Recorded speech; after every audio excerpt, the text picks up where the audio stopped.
Welcome to Arts for the Health of It, a podcast where you will discover creative ways to improve your health and well-being. Someone may have told you that art isn't for you, but they were wrong. Anyone can create arts for the health of it. No talent or experience necessary. I'm just a little songbird, try to fly my way homeward with the melody, and I make the beat. Don't know where it'll take me, cause when I'm in the dark of night, I sing my way back to the light. Come along with me, and your heart will see that a song changes everything. Oh, oh, oh. Okay, Wikoff was a pioneer in the arts and health field. He has led medical humanities and hospital arts programs and used the arts to advance public health and foster healing and resilience by active duty and veteran military. But I'm not done yet, because he's also a professional artist and an arts administrator who just happens to be the vice president of the National Organization of Arts and Health, who we're partnering with on this podcast here, this little podcast journey we're on. And he's the marketing director for Aesthetics, Inc., which uses art and design to create uplifting hospital environments. So I'm so grateful to have you on our very first pilot episode, because I think you're going to bring such great knowledge into this whole conversation. So thank you, Naj. Well, I'm so pleased to be here, and I'm so pleased that you guys are launching this podcast. I think it's so important. You know, we're bringing the news about the arts and health to a larger audience, and I think that's just so wonderful and so needed. Yes. And it's going to help people recognize things that are going on in their own communities and opportunities that they have in their own communities to make a difference. I also have someone else here with us, obviously, Constanza. So I was writing your intro. Oh no! And I was like, well, she's my boss. She's my boss. And she's my friend, and that's it. So then I didn't know how else to introduce you. So I asked the writers of the podcast, which we don't have any writers on this podcast. So then I went a little bit further, and someone wrote an intro for you, and I wanted to read it to you. What? Okay, right? I don't know about this. No, you don't know, because this is the fun part about producing this podcast, is you can have surprises and not tell people what's going on. Okay, I'm ready. All right, so here's your intro. My name is Kim Childs. As the mother of an extremely outgoing child, I watched as she dove into each new situation with vigor and joy and worked every room with her bright smile and winning nature. She never met a stranger. And when she walked out, she knew almost no one's name, though she talked to everyone. She took on leukemia with grace at the age of 13 and used her outgoing nature to be the darling of local news outlets. They loved interviewing her, and she was a bright light in every event that she was involved with.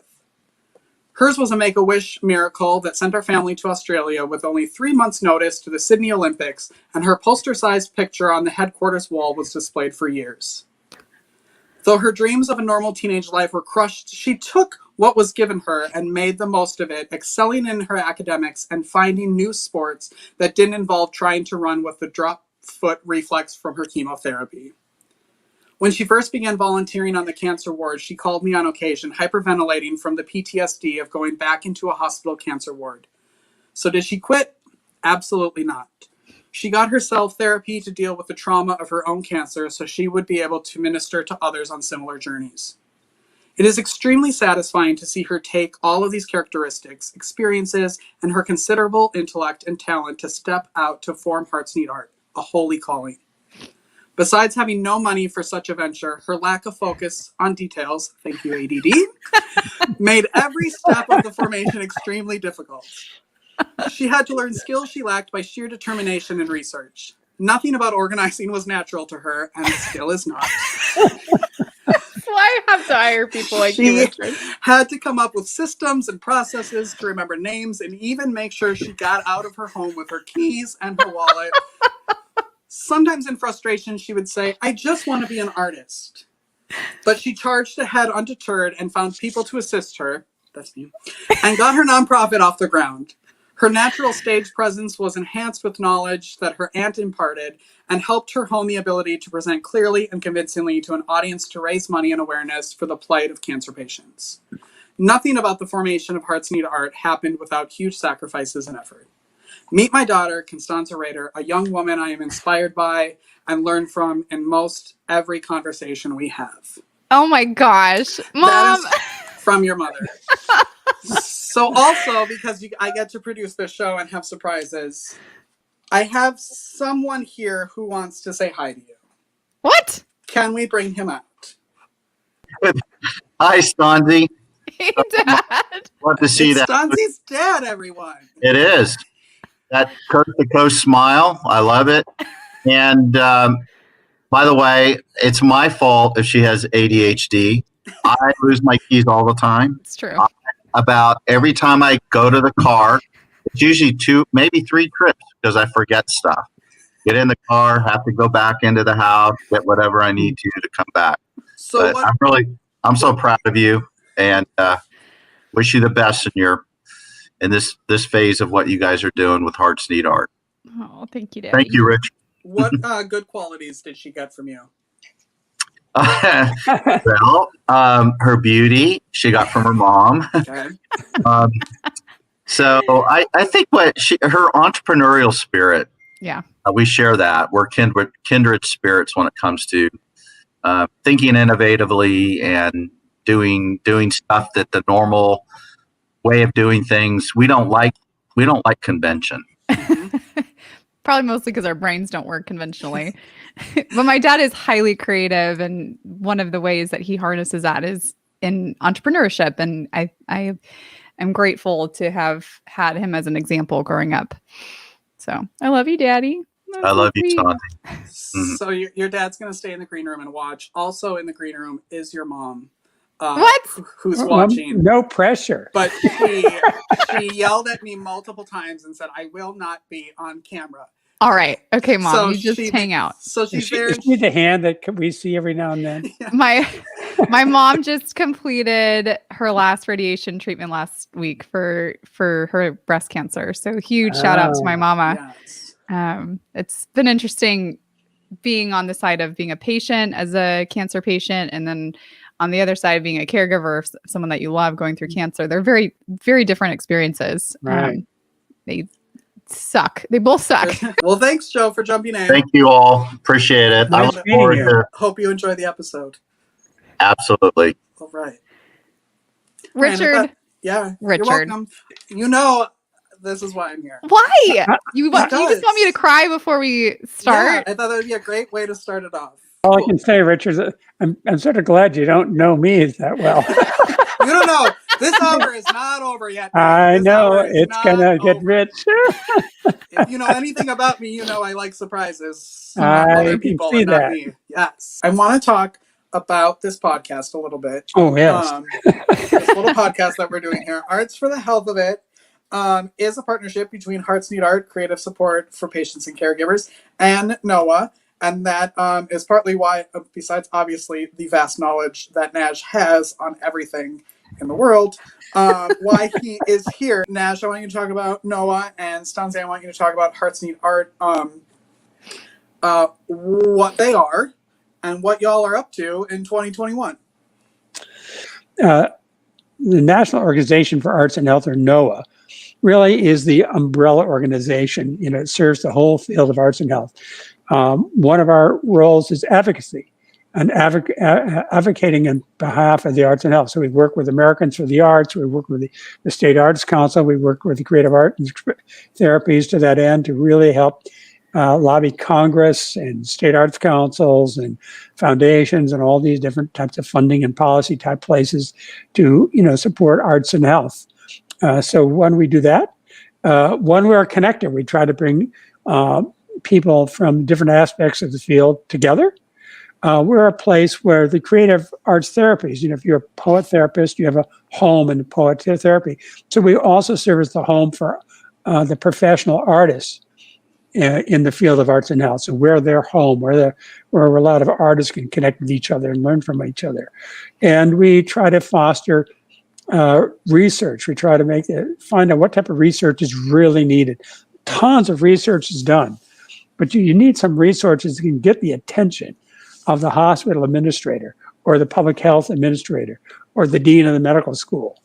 And so we try to find that out. So we have these leadership summits where we bring leaders in medical care, medical education, public health, and so on and so forth, and major funders and major national governing bodies together to tell us what is it that keeps them up at 4 in the morning, and to see where we in the arts might be able to make a difference, and then focus. So one right now, big focus is on burnout. And so we have an initiative on that. And we have a lot of partner organizations. The Arts and Medicine at the University of Florida is a very important one that's taken a big lead on public arts and public health. And so that's where our whole thing is to try to support organizations like Arts for the Health of It, and help them connect with other organizations and people and help them do their job better. And then for Hearts Need Art, we, pre-pandemic, we're providing all of our services in person, and now we're providing all of our services virtually, which has really opened up a lot of opportunities for our work. Just even this last week, we launched a new initiative in a stroke and cardiac rehabilitation unit, where our musicians call in to an iPad that's on the unit, that's on a rolling stand, and then it gets rolled into a room and then rolled into the next room, and they play music. That particular initiative is made possible by a grant from Project Music Heals Us. Shout out to them. Sure. And then we're about to launch a similar virtual program at Northwestern in Chicago, and another hospital locally. Anyway, so it's just been a really interesting time, and we're supporting providing arts experiences for support groups around the country to provide creative outlets, expressive outlets for people during this crazy time. We also just launched our Gratitude Grams program to help kind of part of that ARC initiative in NOAA to help support burnout and healthcare providers. So so if there's any healthcare providers listening, you can go to heartsneedart.org/gratitudegrams and enroll in the program. Or if you just want to send a gratitude gram to a healthcare worker that you can do that on that page as well. And when someone enrolls in our program, they get matched with an artist, and they get every week a personalized email and 3 to 5 minute video of gratitude and also some sort of artistic expression, whether it's a song that's played for them or a little doodle that they can do at their desk or a little writing prompt, and just giving them a moment to breathe and a little moment for themselves and a very genuine expression of gratitude for the sacrifice that they're making. Who is the podcast for? Yeah. I mean, this podcast is really for anyone who's interested in learning how and why the arts impact our health and well-being. So that could be someone who's just very interested in improving their health and well-being in general, and maybe hasn't thought of the arts as a way to do that.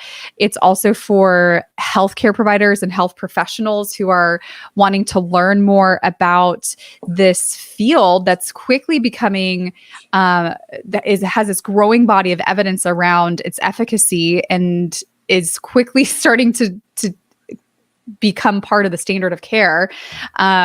Also, of course, for patients, family caregivers, anyone who's wanting to more tools in their toolbox to cope with health crises.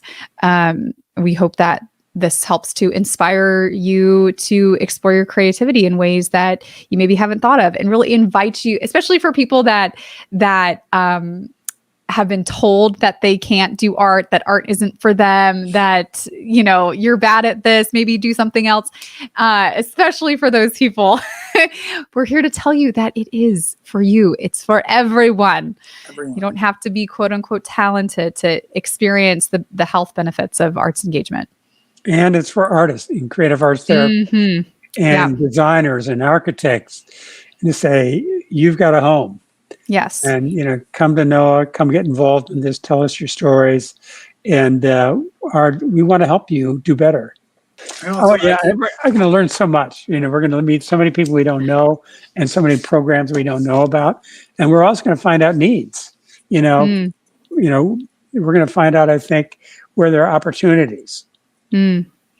That's was going to be one of my questions. And I was going to say, Naj probably knows it all. So he isn't going to learn anything from this. But what are you both hoping to learn from the podcast? I'm new to the field of arts and health, and so I'm really excited to get to talk to some of my heroes in arts and health, people like Nash, who've been part of the formation of this field. It's so exciting.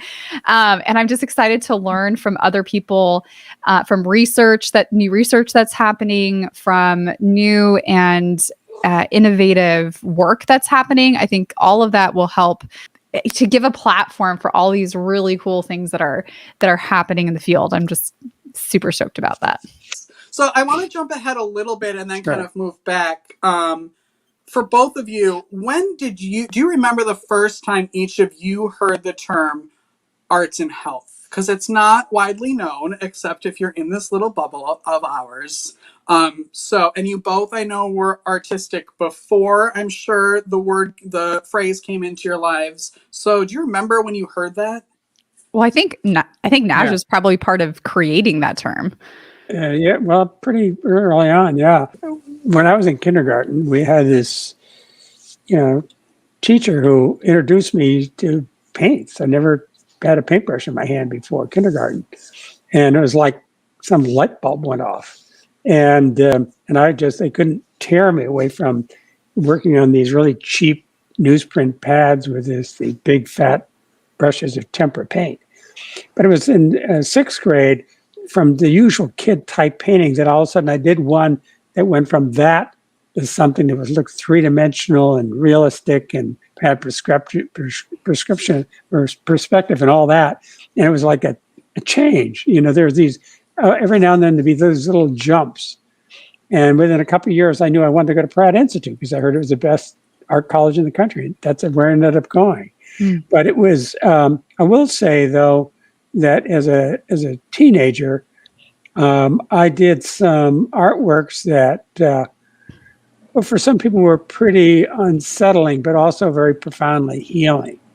To give an example, I did this large painting of a person sitting there sort of huddled, and there was no skin on the body. It was all imagined if it was just the muscles without the skin. It was a very powerful painting. And we had a ski lodge, and it was hanging on the wall, and the number of people were profoundly moved by that. And I did other things like that I could just see, connected people in a very different way. And that's where I sort of got the feeling that art is something more than doing a painting. I mean, one hand, I was doing arts and healing work before I knew that term. This is when I was at the Cathedral St. John the Divine and using the arts to support people who were HIV positive. And at that time, that was a death sentence. There's no living with AIDS. And that was a very profound, life-altering experience for me as a professional artist, to really see how profound the arts could make a difference in somebody's life, and somebody who was, in a sense, you knew was going to die and not well in the near future, and how it transformed people's lives. But it was a few years after that when I got hired at Dartmouth and get recruited by C.Ever Koop to work in the med school. That's where I first learned about the term arts and health. And I became a very early developer of the field through the Society for the Arts and Healthcare, which had just been started 2 years earlier. And I probably, like Naj, I was doing the work even before I knew there was a term for it. I grew up in a musical family. Shout out again to my mom. She was my first voice teacher. I'm pretty sure as soon as I was talking, she had me next to the piano singing. And so music and performance was always kind of a part of our lives. And then after my diagnosis, as a teenager, there was an organization in my hometown in Santa Cruz, California called Jacob's Heart. Shout out to Jacob's Heart. They support families who have kids with cancer. And they had a group for teens and young adults who had cancer. And we would get together and make art. Like that was really kind of our group. They had different artists that came in that taught us different mediums, and the social worker would kind of lead us through some art therapy type work. And it was kind of my reintroduction to visual arts. My great aunt Ray taught me watercolors as a kid. And then as a teenager, using this as a way to heal from my trauma was profound. And because there were so many, a big diagnosis like that at any age is really hard, but especially as a teenager, there's a lot of negative emotions, and negative emotions, if they aren't expressed and processed and dealt with, they just stick in your body and cause more pain and disease and illness. But I didn't always feel comfortable or even know how to express what I was feeling verbally, but I didn't have to, a blank canvas couldn't judge me, it was just there. And I could express all the junk and then transform it, and then I had power over it. So it was a very empowering experience. And then when I moved to San Antonio, after I finished treatment and got my music degree and all of that, I started volunteering to sing for adult cancer patients at a local oncology unit. And I was really pretty shocked by the difference in supportive services available to adult patients compared to what I had access to in a pediatric hospital. And a lot of patients I worked with weren't much older than I was when I finished treatment, and they lived in the hospital for weeks and months at a time and couldn't leave the unit and couldn't go outside. And it was like, it was like prison without yard time. It was, pretty abysmal. So I just took what I had, and I knew that music was healing for me. And so I just started kind of going room to room and singing for people. And it was truly transformative for not just them, but for me. I really had to come, like my mom mentioned in the intro, had to come face to face with my own past trauma and really heal from that so that I could serve and be more fully present. When I was looking into starting an organization, I was doing a lot of research. I think I came across University of Florida Center for Arts and Medicine.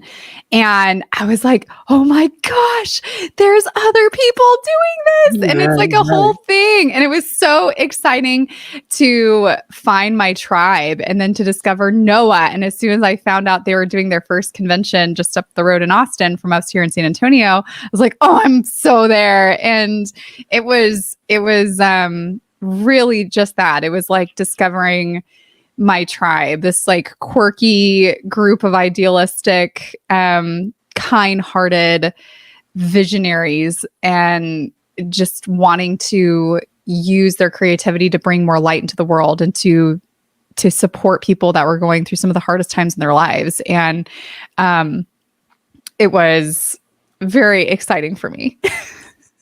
Well, that's what it was like for me when I was at Dartmouth, and I met Janice Palmer from Duke, and I met Annette Ridenour from San Diego, and I met Helen Orm and a few others. There was just about 60 or so, spread across the country. And it was literally like finding, oh, I'm not alone doing this work, and it has a name. Yeah. And just, this woman, Reverend Sally Bailey, she started the first arts program in a hospice in the United States at Yale. And I met others like that who are just profound pioneers in the field. Peter Senior over in England, who really was a person who really sort of codified arts and health. So, it was great.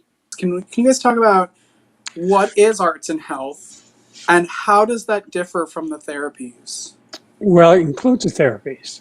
Arts and health is a overall field that, it's arts and the medical humanities in medical education. So it's arts and medical education. It's also arts in healthcare, in medical care. It's arts in public health. It's arts in the decor and decoration and design of health facilities. So one, it works in a lot of different places. So there's a major, of course, subset is the creative arts therapies and the expressive arts therapies. And they use, they are trained therapists who use the arts for a therapeutic outcome. They know how to do that. And they've taken a lot of training to do that and how to measure the outcomes. And the use of the artists working in healthcare, one hand, it goes back to the ancient Paleolithic times. But the arts, they may have a therapeutic benefit. You think of what you were doing down at the University of Florida, but that's not what they're trained to do. They are like teaching artists, shall we say, or professional artists who are working in healthcare, and they use the arts to take people away from pain, to give them an opportunity to express themselves, to have all sorts of different things, and they are getting better and better at measuring their outcomes, and they're highly trained artists who work in healthcare. But it's a little bit different than the creative arts therapies, because they have use some of the same tools for different outcomes. And really, a really great hospital arts program, as an example, has about an equal mix of both. I couldn't say it better myself. Our goals are a little bit different, and something that's, I think, is so cool about arts in general. And I think something that we're trying to highlight in this podcast is that just the act of creating and doing art is profoundly therapeutic and profoundly impacts our health and well-being. And it's important that we equip our population with these tools to be able, so that we can grapple with some of the really harsh realities that we have to face just being humans. I think one of the biggest challenges one of the biggest frustrations that I came to discover in my work with adult patients is, I've worked with thousands of patients over the years. And one of the first things that they usually tell me when I offer an art class or music or whatever it is, it's like, oh, I'm not an artist. Oh, I'm not artistic. Oh, fill in the blank. And when I ask them, like, well, why do you think that? They always have a story of wounding around their creativity, where someone told them at some point that they couldn't draw, or they were tone deaf, or they, whatever it was, someone important to them in their life shamed them there was some shame around their creativity. And so they just stopped there. And so we've kind of, as a society, we've outsourced and professionalized creativity and art making. And that hasn't, we've always had, artists who specialize in kind of leading arts and leading music and all of that. But historically, everyone participated in art. And it's only in the, in more modern times that we've kind of segregated it just to the professionals, and maybe children and stay-at-home moms can do crafty things, and that's okay. But everyone else, like, stop wasting your time. So anyway, I would work with these people, and then when we would reintroduce art making to them, just like, here's a colored pencil, and just the profound transformation that would happen when someone picks up a colored pencil, or picks up paint, or picks up a ukulele to learn. It's the transformation that happens is truly profound. So many patients would say, oh my gosh, I'm an artist. I never knew. It just is this reawakening that happens. And, we know that engaging the arts helps improve patient outcomes. Like, this is real stuff. It's not just, woohoo stuff. It's real. It has a real impact on our health, how the chemicals operate in our body, and all of that. So, well, that's what I was going to ask. Like, who can? I feel like the answer is everyone, and I want to dive into that. But like, who can benefit from arts and health? And I think the answer is everyone, and it's also not just someone who's sitting in a hospital bed for months at a time. It's the person who's there before that even happens as sort of an intervention of, the arts do a lot of things like reduce stress and reduce, where that helps you not get sick. Well, and an example of that is the arts are used in the military pre-deployment, deployed, and returned, and helping them return into society. So that's an example of how the arts can work in a sort of certain arc of settings. Mm-hmm. And I would also say, in terms of what you were saying earlier, is that you not only did all these things, but you gave them time. In other words, you didn't, so often, and you didn't have this white lab coat on, and you're not taking all these notes. Often a doctor can only spend a few minutes with them, or the nurse not a lot. And often patients feel like they are a disease and not a person. And in hospitals, they're often referred to as the cancer room 302. And so all of a sudden you come in and you have time and you get them engaged and ask them, give them choice, and you give them dignity, as well as you take them on this journey. And that's profoundly important. That has to do with giving somebody dignity and seeing them as a person and not as a disease. And that's powerful just in that. So I just wanted to, add that too as well, because I think it's so important. But yeah, so arts can happen in a wide variety of circumstances. You think of after like a disaster, think of after 9/11, the number of people who would create these memorials out of photographs and all sorts of stuff to people who had died or they had lost. And we often see this by roadsides where somebody had a car death, people create a little shrine. And that's expressing themselves creatively to help them deal with trauma. And so, the use of the arts and healing can happen in such a wide variety of ways and in a wide variety of circumstances. And, we as a society are having increasing experiences of trauma. And we also are having a burnt out medical and first responder community. And the role of the arts in helping address that is profound and needed. Or people are becoming incredibly isolated. Loneliness is becoming an epidemic. And again, the arts can make a profound difference, because just the way you describe, the arts, even through this media, you can engage people and get them doing something, and all of a sudden time goes by and they make a difference. They have a way of communicating. They have a way of self-reflection, all sorts of things, or finding they're not alone with their feelings. That's very profound. I think one of the things that makes it challenging to pinpoint the impact that the arts make is because there's something about the arts that just cuts through all the layers, all the armor, right? All the armor that we wear, especially when we're scared. And it just cuts through and reaches and caresses the heart of a person.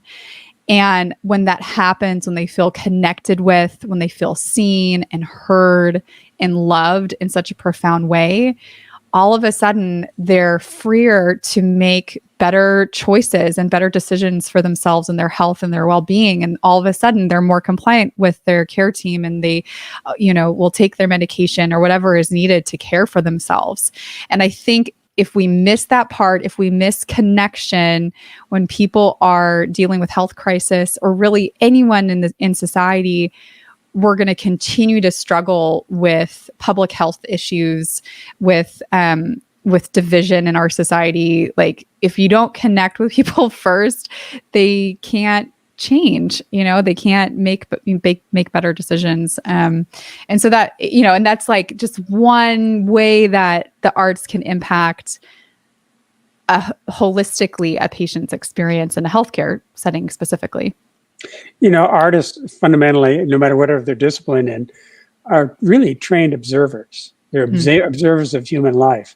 So when they come in and meet a patient, example, in a hospital setting, or meet a prisoner in a correction facility or whatever it is, or a youth at risk in some other more violent situation, all of a sudden that person is feeling heard, being observed. Somebody's paying real tremendous attention to them and feeling listened to.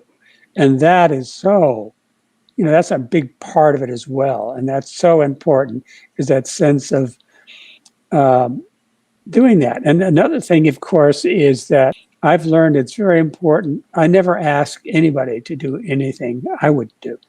So if I'm going to want somebody to make themselves vulnerable to me or to a group, I do it first. I create that safe space for them.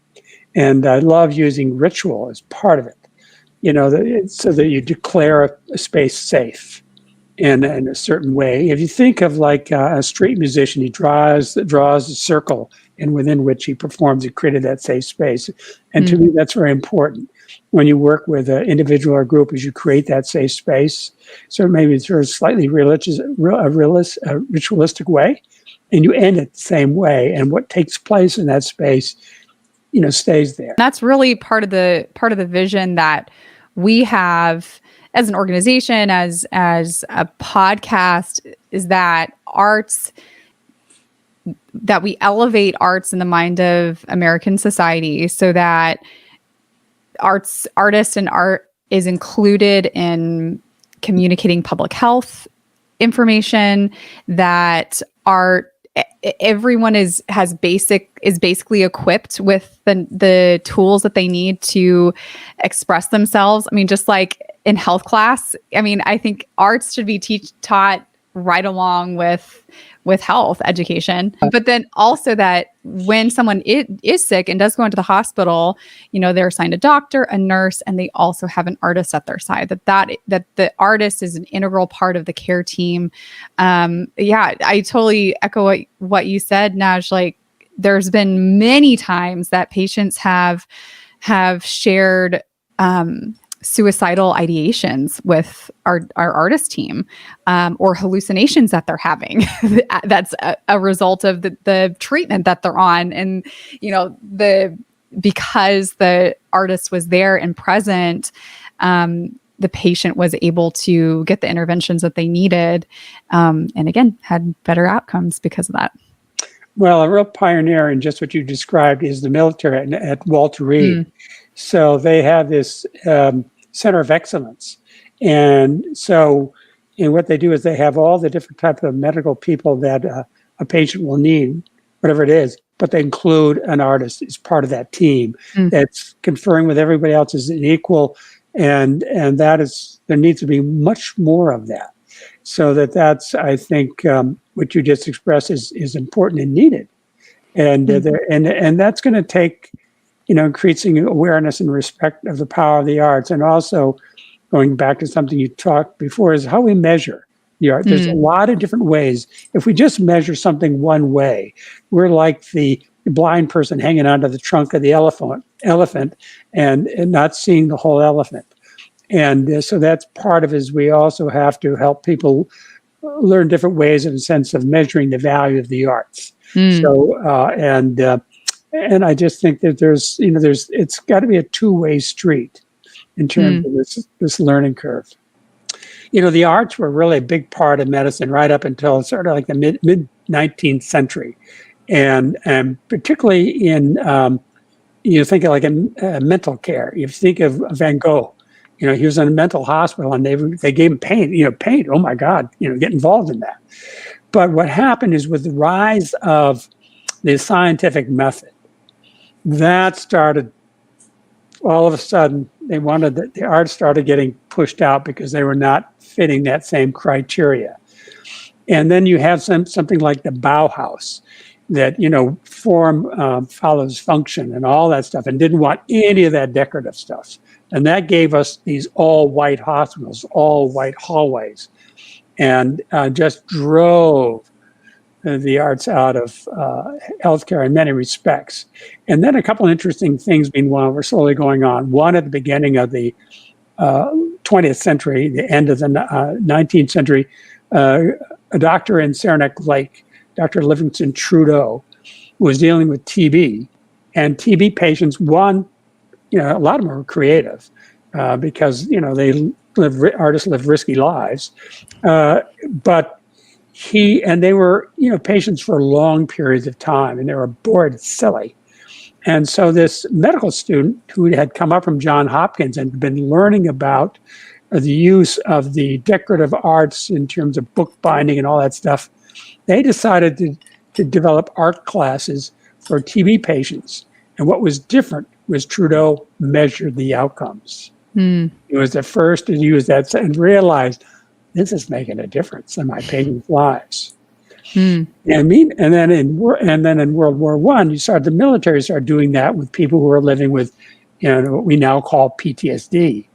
And they were starting to do it. And the military really is where a lot of the initial research that led to the creative arts therapies getting a real foothold came out of working with the military. But so on one hand, you had, on one level, you saw medical education driving the arts out. And at the same time, there was this grassroots growing movement through the creative arts therapies, learning certain tools and techniques. And, after when World War II happened, you had the huge birth explosion. And then you had the hospitals kept expanding.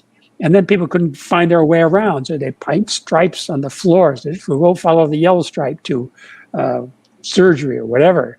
And then they found that they put a painting at a corner. It was much easier, and they weren't bumping into each other. Go down to the painting of the yellow flowers and take a right. And when you see the elephant, take a left and sit down by the walrus or something. And people would find their way much quicker. And that started bringing the arts back into hospitals. I think it's so interesting. I love that, laying out kind of the history of arts being pushed out of medicine. And, oh my gosh, I have so many thoughts about this, but the introduction of the scientific theory, it seems like the scientific theory or scientific investigation has has grown up over that time as well. And there are new tools being created to specifically measure the impact that the arts have. So it's not that the arts stopped having an impact or didn't have an impact, just the method that people were using maybe to measure outcomes wasn't robust enough until more recently to measure outcomes, right? That the arts can have. And so there's specific tools being developed for that, which I think is fascinating. Well, a guy named Roger Ulrich really sort of changed that whole thing because he did this study. I think it was the late 1970s. And it was, all things considered, if you have two patients, same disease, same place, and one was looking out a window and saw a brick wall and the other saw nature, would it make a difference? Well, the one seeing nature, they were leaving the hospital 10% faster, using 10% fewer drugs and all this stuff. And it was saving the hospital money. And he showed them that. And they were like, oh, really? And then what about this patients who look at the brick wall? What about if we put paintings of nature on the walls? Would that make a difference? Well, yes, it did. Roger measured that. And then they started realizing that, wait, when you start putting art up, it's making a difference. And so he was measuring it because of economic benefits, which really helped. I mean, on one hand, the creative arts therapies are benefit, pain reduction and all that stuff, which is extremely important. But all of a sudden, he was bringing a whole new way of looking at the value of the arts that really got CEOs' attention. Ooh, it's going to save us money. Now with the Affordable Care Act, part of that legislation tied Medicare, Medicaid reimbursement to patient satisfaction scores, or HCAP scores. And, it's been demonstrated time and time again that arts interventions in the healthcare space improves patient satisfaction scores, which increases revenue to the hospitals. That's right. I think that's an important piece to. Huge. Yeah, it is. And there's still other ways of measuring it. Patient satisfaction scores is a major driver. It happened out in the Dells, Washington. There was this state of Washington. There was this little hospital. I think it was called the Dells, and they came up with this. It was a hospital with 60 beds, and they came up with the concept of patient-centered care. Hmm. And they decided to create a hospital that incorporated the arts and good food and all this stuff to make patients happy. And and then a guy named Bill Moyers filmed it Hmm. and put it on national TV. And it was like, oh, we want that. Why isn't this standard of care? Exactly How crazy right. to try to make people feel better in that places where we're trying to make them feel better. That really helped transform, coupled with Ehrlich's research, really started to transform the design of hospitals. And also, but this totally different approach, patient-centered care. Now you have patient experience officers as a major players in hospitals. And the arts they see this as an important tool to their work because you're right, enhances patient care, satisfaction studies. Well, and I think it's such an exciting movement for, we've talked a lot about the impact on certain populations and for healthcare, but there's a profound impact that this field, the elevation of this field can have on the arts community, because artists, when they discover this work, they're just captivated by it. And how do I be a part of this?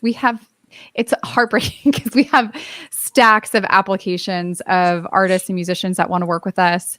And we just don't have enough resources to put them to work. And it's because it's deeply meaningful and impactful work. And you don't have to explain the impact that the arts can have to an artist, because they already know. Usually we all come to the arts because we're trying to heal a part of ourselves that we can't figure out how to do another way except through the arts. So we already know that in a very visceral and experiential level, and then to have the opportunity to share that joy and then get paid for it, have a living wage. I mean, can you imagine? That's Peter Senior. That's Peter Senior. You're talking his language. Yeah, I know musicians who have played to hundreds and thousands of people who come into a hospital and hang out with someone for 20 minutes and sing just to them or play to them. And they're like, that was the best thing I've ever done. Yeah, no question. The impact of that compared to all of those people, no comparison.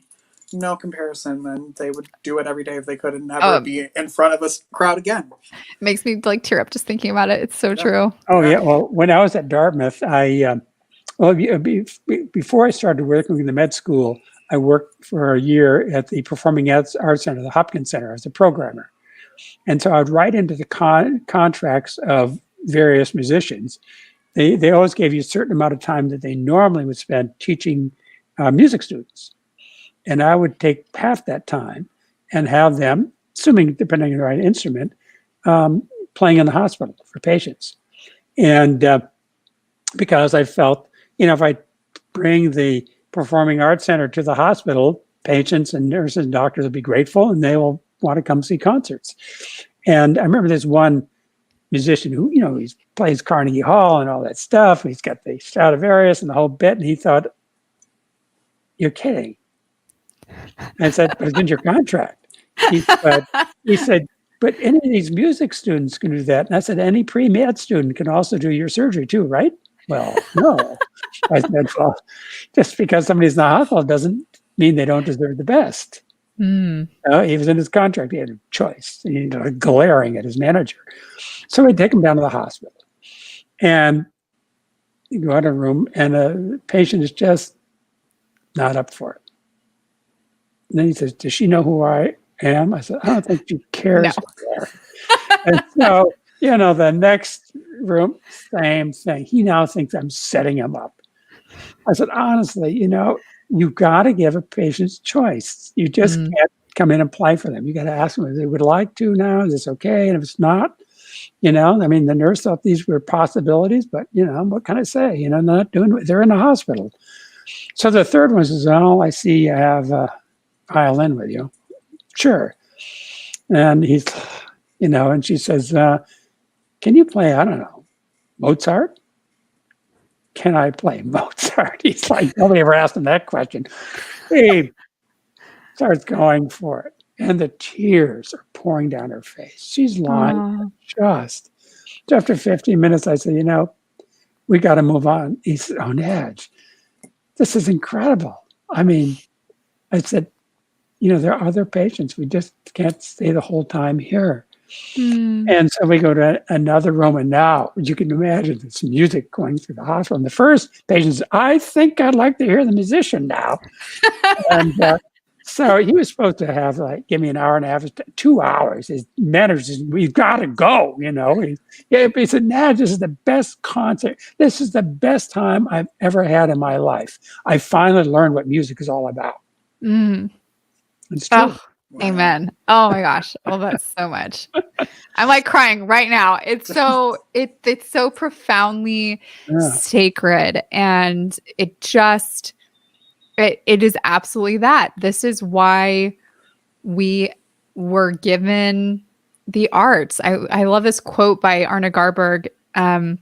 He says that to love someone is to learn the song that is in their heart. Oh, wow. And then to sing it back to them when they have forgotten. Oh. And we just get to do that all the time. And That's it's right. so, I just love it so much. It's the hardest, best job you can ever It is. have. It's brutal. When we work on the oncology unit, I know. We have about a 70% mortality rate. So about 70% of the patients that we work with will eventually die from their cancer. And so there's a lot of loss and a lot of end of life and all of that. But it's so difficult, and self-care is so important. But it's also the best. It's the most sacred, beautiful, precious place to work. It's so cool. I love it. You have to make yourself vulnerable to that experience. That's where the safety is.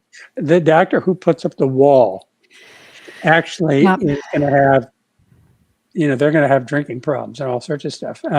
But to me, when you go into that ward, into those patient rooms, you're an answer to somebody's prayer. I mean, that's one of the profound things about this type of work. You have brought them this moment of grace. And I will never forget this one patient. And I, this got him to learn how to do a little, very simple weaving 3 days before he died. I mean, never, he says, I'm dying. Well, while you're dying, why don't you learn how to do it? What else you got to do?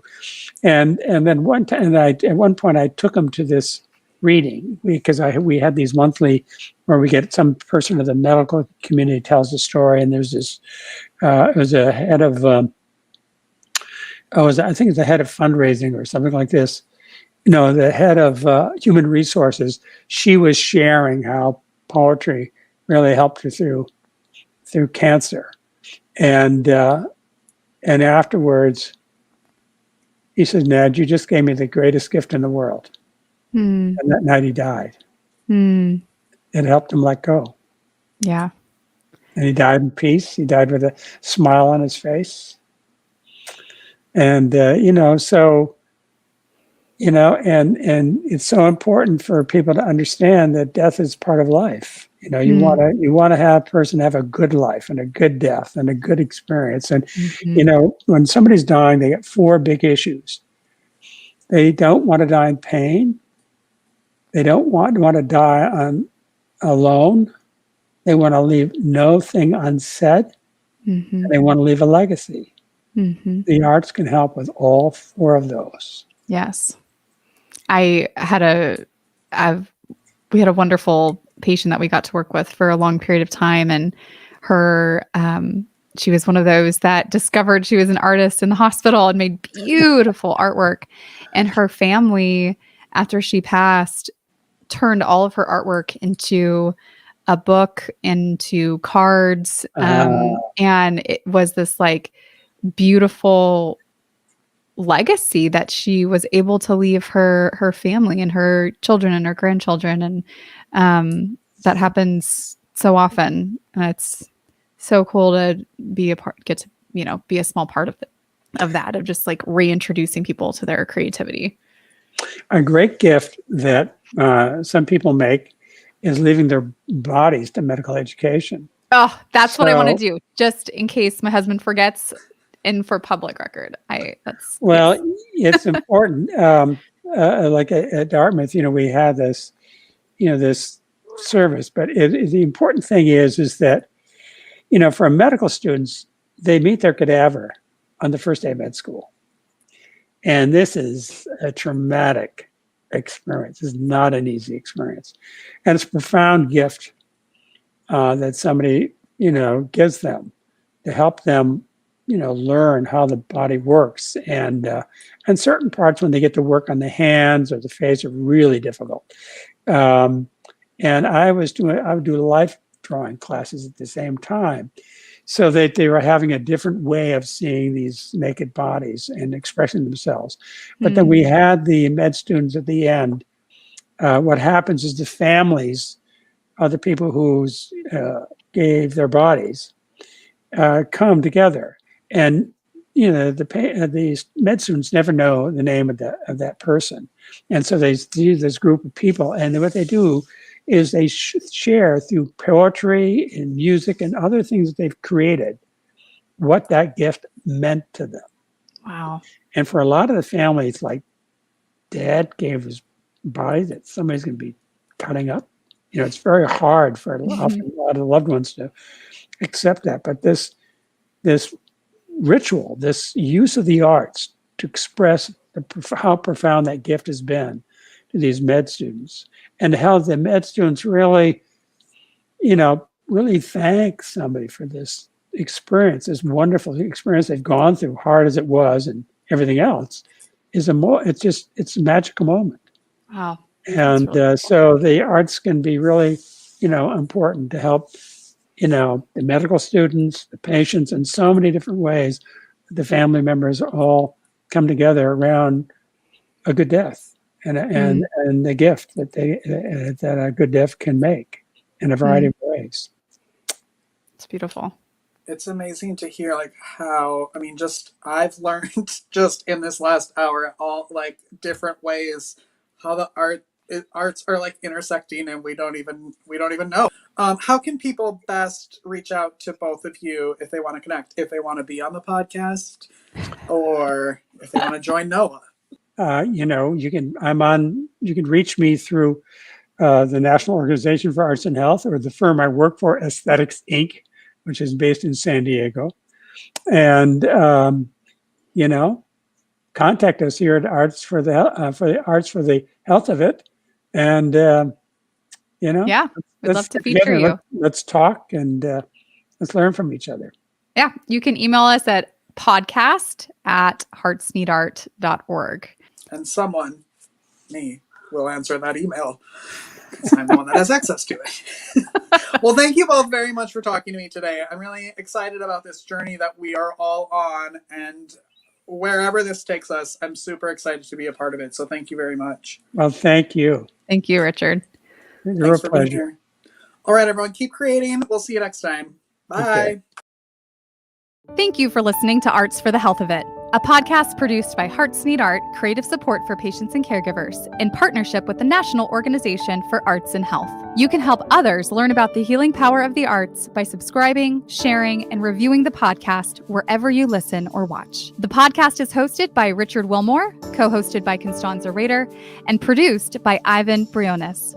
Our theme song, Songbird, is written and performed by Natalie Lane. Visit heartsneedart.org to learn how you can support our mission to create joy with people facing life-altering health challenges. Join us next week to learn more ways you can create arts for the health of it. The views expressed on this podcast do not necessarily reflect the views of Hearts Need Art, their staff, board members, or other affiliates. All content is created for informational purposes only. This podcast is not intended to be a substitute for professional medical advice or to diagnose and treat any health condition. Always seek the advice of your physician or other qualified health professional with any questions you may have regarding a medical condition. Never disregard professional medical advice or delay in seeking it